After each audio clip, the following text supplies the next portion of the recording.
Hello guys, good morning, good morning, good morning. So guys, may update lang ako no regarding dun sa job hiring namin pa Hungary, yung sa hotel cleaner. So, i-stop muna namin yung sa mga lalaki guys. So, mga babae muna yung tatanggapin namin. Nag-close na kami sa mga lalaki.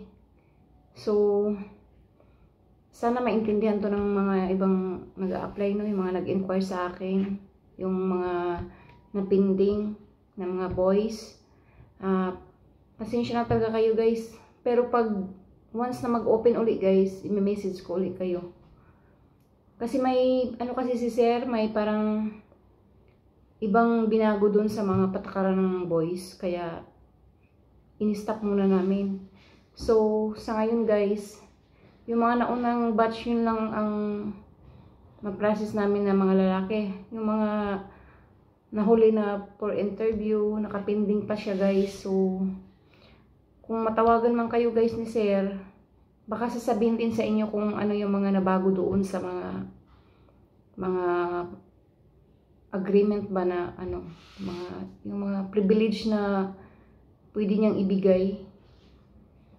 Kasi may nabago siya guys. So, wala pa kasing assurance kung kailan kasi yung mag-hire uli. Kaya, in-stop muna namin yung mga boys.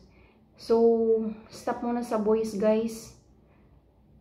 Pero pag meron na uli guys, mag-update pa rin ako dito sa YouTube ko. So, maraming salamat no sa mga na-select. Tuloy-tuloy yun guys. Basta ano lang, follow lang kayo sa step by step na sasabihin ni sir. At huwag masyado pong makulit guys. Kasi pare-pareho tayong may mga trabaho. Tapos syempre yung may-ari ng agency, nakukulitan din pag kinukulit nyo. So, konting pasensya lang din guys.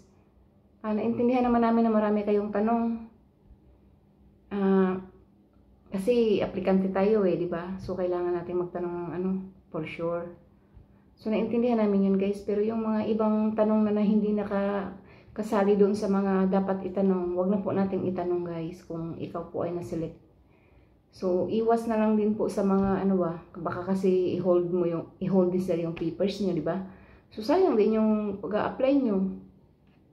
Siyempre, gagastos tayo. So, kung ano lang dapat doon sa mga sinasabi ni sir, yun lang yung gagawin nyo guys. Sundin nyo lang yung mga ginagawa na yung gustong ipagawa ni sir, sundin nyo lang. Tapos kung mag-message mo siya guys, mag-reply kayo guys. Huwag nyo po siyang didmahin guys. Kasi minsan kasi baka urgent ba na kailangan doon sa mga papel nyo. Tapos hindi kayo nag-reply, hindi didma nyo, diba? So,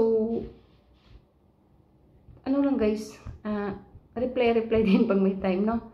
So, yun lang guys, hindi ko ito pahabain yung video ko na to. Sinasabi ko lang dito sa video na to. Kasi yung una kong video, yun yung nag-hire. Kami, babae, lalaki yun. Itong video na to guys, so, stop muna yung boys.